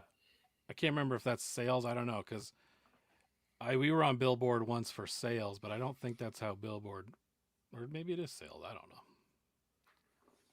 Anyway, because we got on what's called the Heat Seekers, which was the most sales from a new band. But I don't know if the rest of Billboard is all. Maybe it is all based on sales. Hmm. Who knows? I don't know. All right. Well, we'll get one more thing, Chip, if you want to talk about it, and then we can take off here. Sure. This is like I was saying. I wrote down all the albums that were released on the last. I did 5 years, 10 years, 15 years, 20 years, 25. Anyway, I did a bunch of that. All right. So we'll just go through them and you can make comments. I just kind of picked ones that were possibly well known. Sure. So this is 81. So that's what, 40 years ago, right? Jeez, yeah. Echo and the Bunnymen. Heaven Up Here. Do you remember them? I don't know. I've never heard of that. All right, UB40. I've heard of UB40. Present That Arms. red wine? Yeah, I don't know if that was the record, though. Yeah, yeah. All right, Elton John, The Fox. I like Elton John. I don't know what's on the Fox, but I dig Elton Whatever. John. That's it. That's all I found on that year. Okay. So 86, which would be 35 years ago. The only one I could think of that would have anything substantial for us was Europe, The Final Countdown. Do you remember that song? Yeah, yeah, yeah. Were you a big Europe fan, Chip? Believe it or not, no. Yes. Wasn't a big Europe fan. I was 3 years old when that record came out. Oh, you weren't jamming it? I wasn't yet. Okay, well, I didn't get it till recently. Maybe in '91 you started listening to We're some music. we're getting into all right. What So you 91. This is this week. Sorry, this is everything that came out this week. Oh, just this week. Okay. Yeah, not in the month. So this is like what came out in between the 20s Ugh. of May. Okay, because I was gonna say 91. You're getting into there's like probably some Yeah, Nine no, Inch it's Nails, only some records Alice in that came Chains. out basically 30 or 20 years today, basically, or this week. Does that make sense? Yeah, So yeah, I got you. yeah, okay. So Smashing Pumpkins Gish. Oh, right on. Yeah, I like pumpkins. But do you know that album? Hmm. I can't think of, was there any singles off that? I think Gish had. I'm trying to think. I remember it because I started listening to Smashing Pumpkins on the next album, which was Siamese Dream. Siamese Dream. And I just remember hearing about Gish, but I don't remember if it had any big songs on it. Yeah, Gish had at least I want to say one But song that got re-released later that was a hit, but shit. all right, well, I'll get to another one. Morbid Angel, Blessed Are the Sick. Did you listen to that, Chip? No, I didn't. But you know, when you say Morbid Angel, do you know who I immediately think of? Howard, Howard which is H. why Bomb that's why I Davis. brought it. That's why I put this one on there. Yeah, yeah. That Because Howard used to, immediately. yeah, Howard used to play for them. Yeah. Now this is the other, this is the last one for this week in 1991, which I know you were a big fan. Shaba Ranks, I've never as raw as ever. I've never heard of that, dude. You never heard Shaba Ranks? No. Well, you might know the song, even though I don't know if it comes out of that album. All right, Chip, we're moving on to 1996. Let's do it. Soundgarden, Down on the Upside. Right on. Yeah. Did you listen to that? Yes. Do you remember any songs from that? I probably should write those down. Let's see here. Down on the Upside. I remember there's a song called Down on the Upside. Pretty Noose was on that record. Okay, yeah. I want to say Burden, like blow up the outside world, Burden in my hand. Yeah. I can't remember much else. So, I lived in Arkansas for a while, and then I went back to visit some of my friends, and we listened to Soundgarden like the whole week I was there hanging out with my friends. So like, I remember we had that record, and I think we had either Super Unknown or Bad Motor Finger. I don't know. We listened to Soundgarden literally the whole week I was hanging out with my old friends from Arkansas. All right, another one. The Wallflowers, Bringing Down the Horse. Oh, dude, yeah, I had that record. Yeah. Yeah. I remember thinking how much better he was, and I'm not a Bob Dylan fan. Yeah. I was just trying to think who his dad was. Bob Dylan. Jacob Dylan was. They kind of dropped off. I mean, they were pretty big, and then it just. Dude, they were huge, dude. That's so. Bringing Down the House had One Headlight, Sixth Avenue Heartache, and then The Difference. Those were like the big. Yeah. The big hits. I don't remember the album being that good, but I remember like that there was like 4 or 5 songs that I liked. And then the only other one, I don't know. I don't know if you know this band, Manic Street Preachers. You ever heard of them?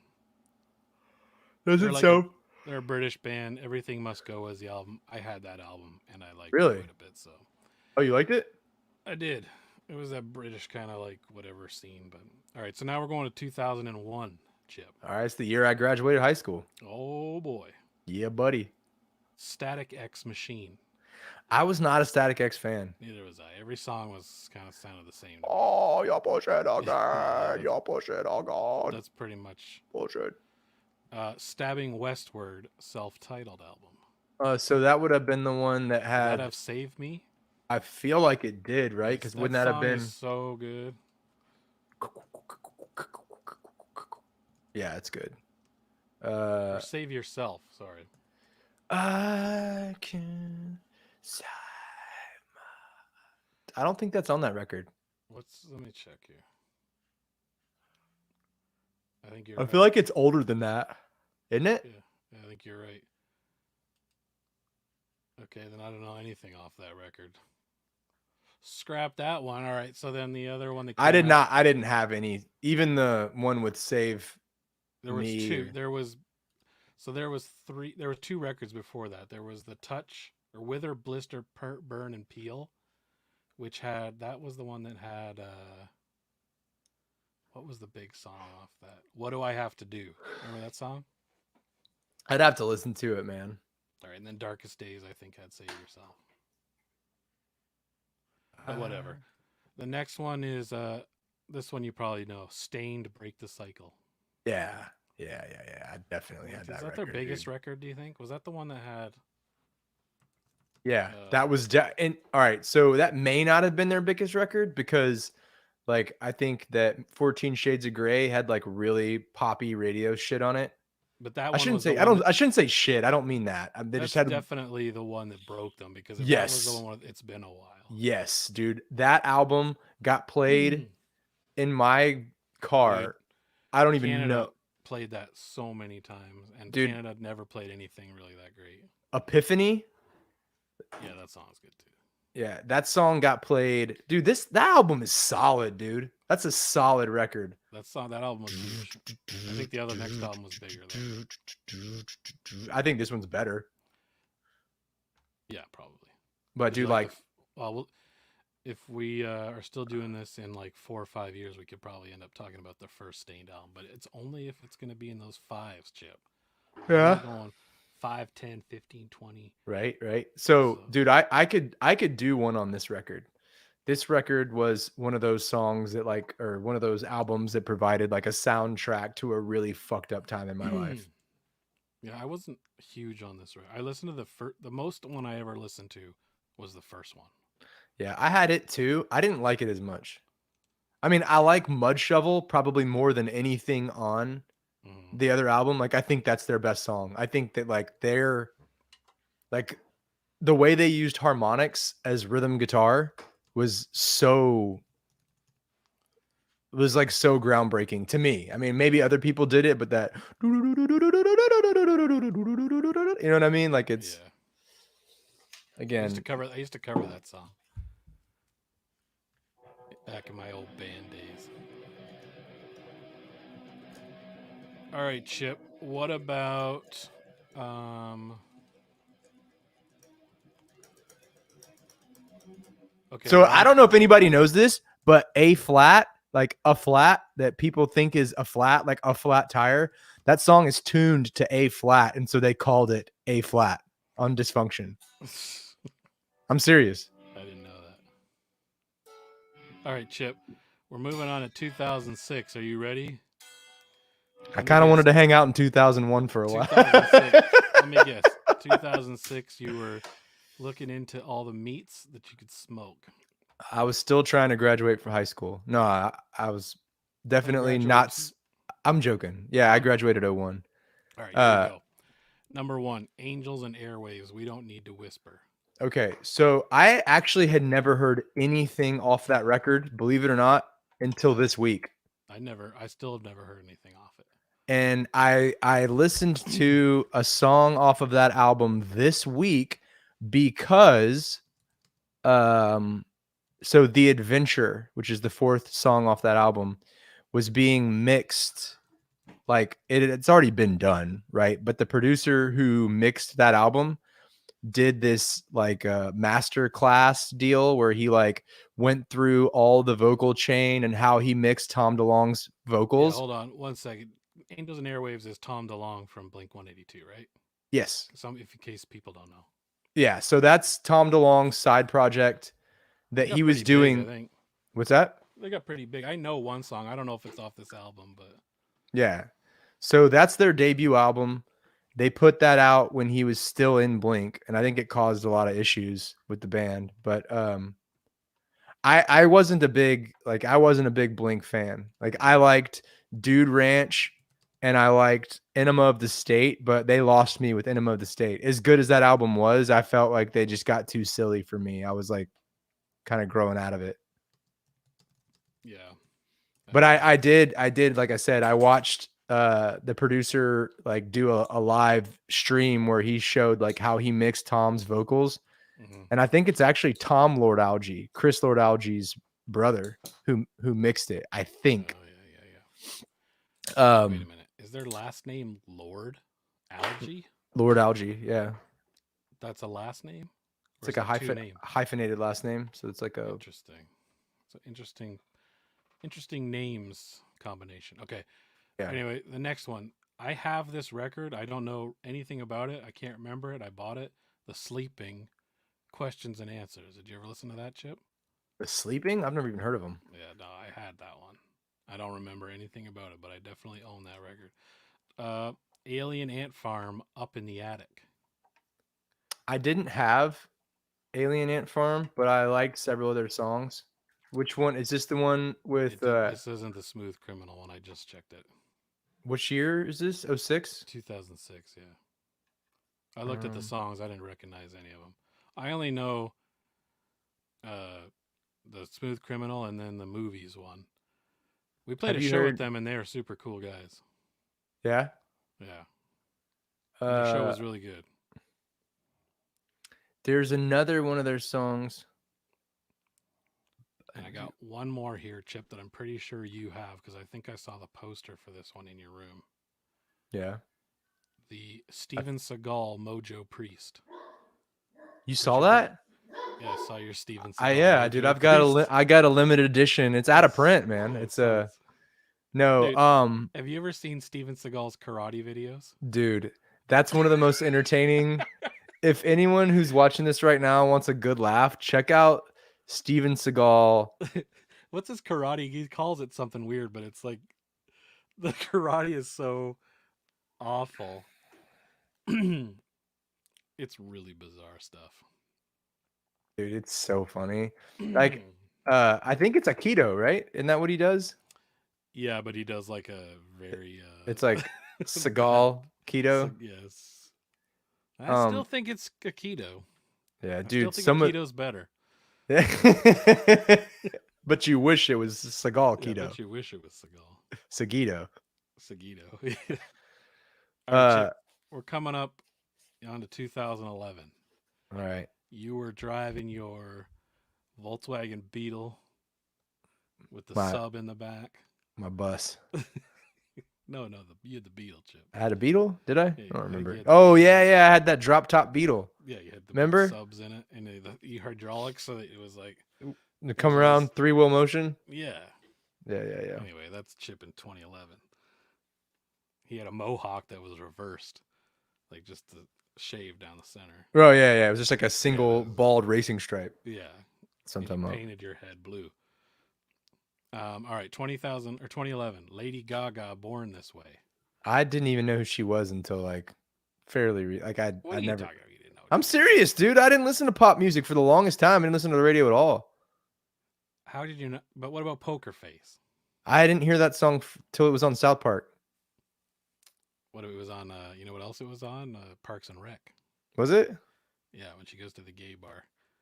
Okay. Yeah, I watched Parks and I Rec guess after it I'm was. queen of. I guess I'm queen of the gays. He's like, she's like, I didn't make a statement. He's like, I don't know. Someone just told me that you were queen of the gays. She's like, that was me. I told you that. Egypt Central, White Rabbit. I know that song, and I actually hung out with those guys at a couple different venues.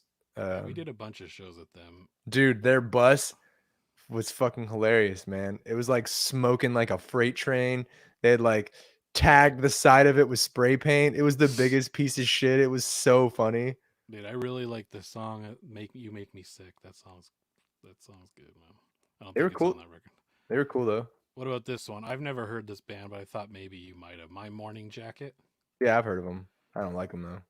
What are they? Acousticy? Oh, Chip, I lost you. What are you guys' views on the band Flaw? I like the first Flaw record, if that's the one that had My Letter. Is that the first record? That's the only one I had.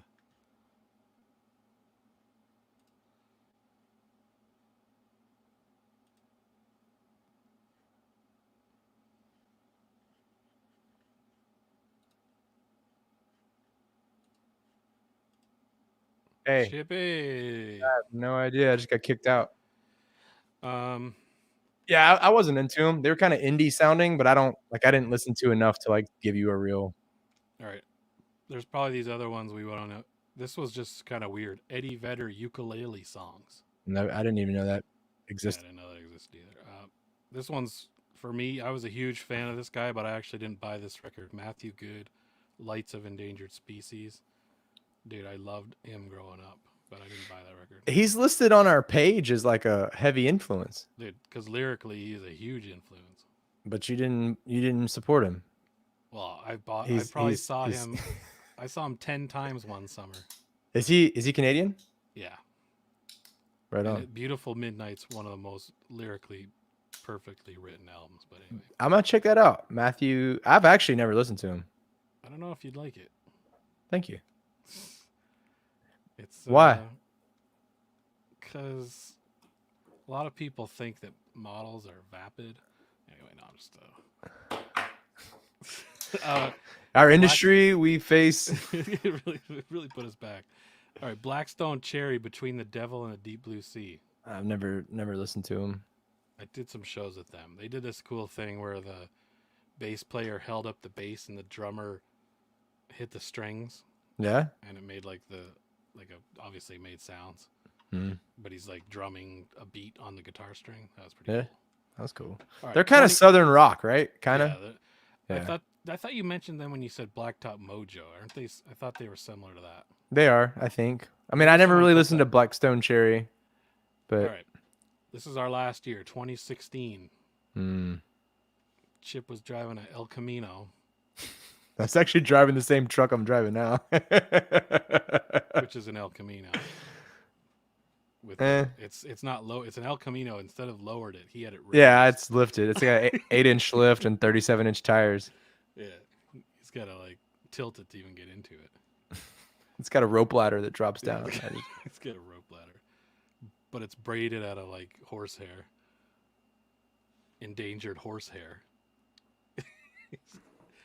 and the rungs are made out of. They're made out of elephant tusk. No, I don't want to get in trouble, but they're made out of chicken bones from baller ass chicken dinners I've had all over the world. Saskatchewan sealskin binding. That was a Chappelle Show reference. Did you ever watch Super Dave? Mine was a Super Dave Osborne reference. Oh, really? You ever remember him? No. Everything. That's my chandelier. It's made from. Concept is? Nuh-uh. What's it called? Super Dave Osborne. He would do stunts, but the stunts would always fail, and he'd always get hurt. But it was always a dummy. But anyway, every time he was getting like tied in to do a stunt, they'd always be like, "He's getting tied in with Saskatchewan sealskin bindings." That was always what they said. Anyway, did you ever see the one where they do the cribs with Chappelle? No, but I should check that out. Dude, you need to check it out. He's got a chandelier. He's like, check out my chandelier. It's made out of bones from baller ass chicken dinners I've had all over the world. And it's just a shitty looking chandelier, just like chicken bones with skin and meat hanging off. It's just funny. It makes me think of that when he plays Diddy. Yeah. The milk. All right. 2016. Sayasin Along the Shadow.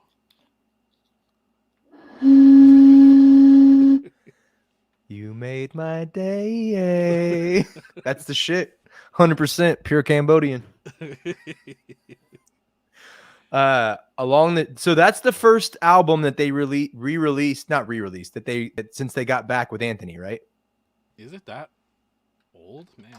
Dude, I'm pretty sure, bro, because the only two with Cove are the self-titled, the Spider, right? Yep. And then On Solid Ground. So that's got to be the first record with Anthony Green back. Dude, that is so crazy. I thought this record, that just shows, man, that time flies, because I thought this record was the one after the one with Dude, that's from 2009, bro. You're Not Alone. That's In Search of Solid Ground. That's from 2009. So this is the first record with Anthony back in the lineup. I owned this album. Yeah. I got it. Actually, I think Alex may have given it to me. So they came to Houston, and so for anyone who's watching or listening that doesn't know, Alex, the drummer of Sayosin, has played shows with us, and just awesome guy. Alex is such a fun person. Like he's all like have you ever had like a crossword? Like he's like the easiest guy to get along with. Yeah, he's cool. And So he was coming into Houston, and he messaged me. I think I went out, took my brother-in-law and my wife, and went and saw them. And that was right when that album came out. I think it's great. Like, I've listened to the whole album all the way through several times. I think they opened up for, give me a second, Dashboard Confessional. Oh man, that's old school.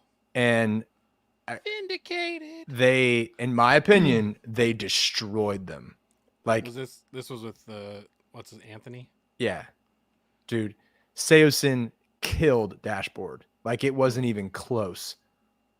And this was original lineup, full original. This is when Justin was still in the band, Bo, obviously, like full Seosin lineup. They fucking crushed it, dude. I love this record. I love that band, with Anthony, and just killed it. Cool. Yeah, I need to check that out. Another one, I don't know if you know this band, Thrice. I saw Thrice. I saw know Thrice right before the pandemic hit. Oh, really? Was it them headlining? Yeah, it was a Thrice show. I owned the Ambulance album, and I liked it. Does that got Black Honey on it? I have no idea.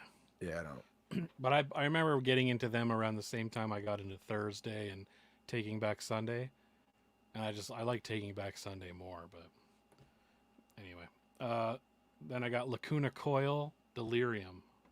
Yeah. So I saw Thrice on February 21st, 2020, literally right before the fucking world stopped turning. That's crazy. Yeah, Lacuna Coil. I had a friend in school that was really into them. Peter was big into them. I never listened to them. I didn't. It wasn't my kind of scene really either. I think I did some shows with them, like festivals. Evan, who's asking about Justin. Yeah, Justin's a great guitarist. I'm not going to go into what happened with him and Seosin. You can read about it. Ooh. Yeah. All right, and then this is the last record of 2016, Sick Puppies, Fury, which I think is when they switched singers. Oh, then I don't know anything about it. I've seen Sick Puppies. They toured with 3 Days Grace for a while. And what I liked about them, because I hated that song. It's been a long time coming. Yeah. One of us, it's like a fight song. It's like that song. I was way too old by the time it came out. I like the first song that they came out with. We actually played a one-off show in Tennessee, and I can't remember where, but they opened for us, and then they got huge, which is kind of a common thing. You open for Evans Blue, you get huge shortly thereafter. Yeah.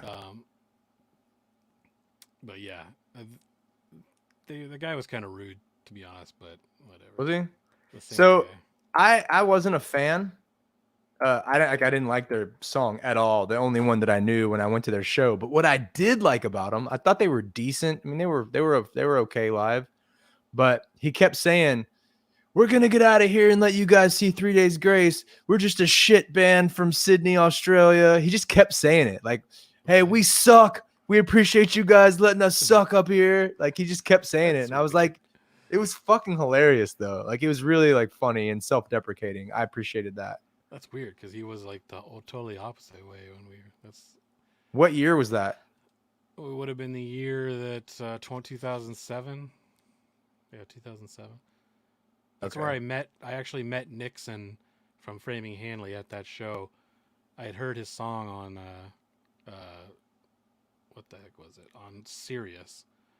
And then I hit them up because I thought they were like a big name band when I heard that song. And then we started chatting on MySpace, and then eventually we played that show, met him, and then I wanted to get him on our tour, and then that all kind of happened. So yeah. I can't remember the first song because the first song wasn't huge, and then they got really big. But anyway, I didn't understand why they got so big. I saw them like live and I didn't get it. Yeah, well, their singer became. There was a local Houston band or Dallas band that became the singer of them. Really? Yeah, I can't remember. You might know I can't think of what they're called. Give me a second. It wasn't. Huh? Nothing. I was Yeah, we used to play with this band. Whenever we would play, they'd always do shows. And then he became the singer after the singer quit. Was it Glass Intrepid? Yes. Yeah, that's it. Okay. Did you ever play with those guys? I feel like I did, but because like for a while they were like all over the place in Houston. And then I feel Yeah. like they reformed under a different name, but I can't remember Yeah, what it they was. did. They did. But I think the different name was first, but I can't remember what they were before. Okay. But anyway, yeah, he became the singer of Sick Puppies. Right on. Anyway, they're from Houston, yeah.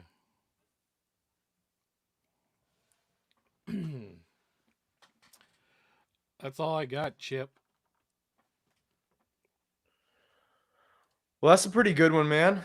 Yeah, Went by quick, but almost 2 hours. yeah. Well, we'll reconvene next week. Sounds good. Wait a minute. This is our. This is like our a month. This is, I think, our month anniversary, Chip. Is this our fifth or our fourth? I think this is our fifth. I think so. So this is our month anniversary.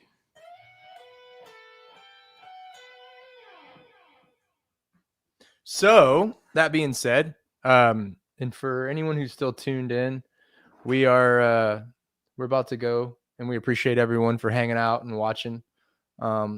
Kevin, you had made some comments or some posts previously about state by state, which is what would you say? I mean, it's pretty much done, right? We have the Masters.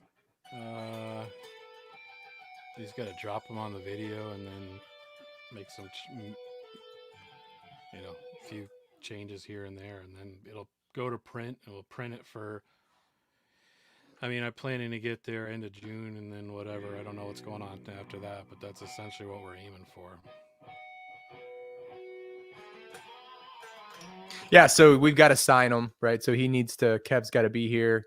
We're gonna sign him and send him out as soon as we can. And then just help ship and all that kind of stuff. Do you think we'll try to have him out end of July? Is that what you're thinking? I mean, that would be nice. Yeah. So that sounds realistic. I think so. Only 2 years and a few months after. Well, no, I guess we were gonna do it like late 2019 release. So whatever. Yep. We'll get it there. It's coming. The finish line is there. So appreciate everybody bearing with us, and thanks for tuning in. We'll be doing it again next Wednesday.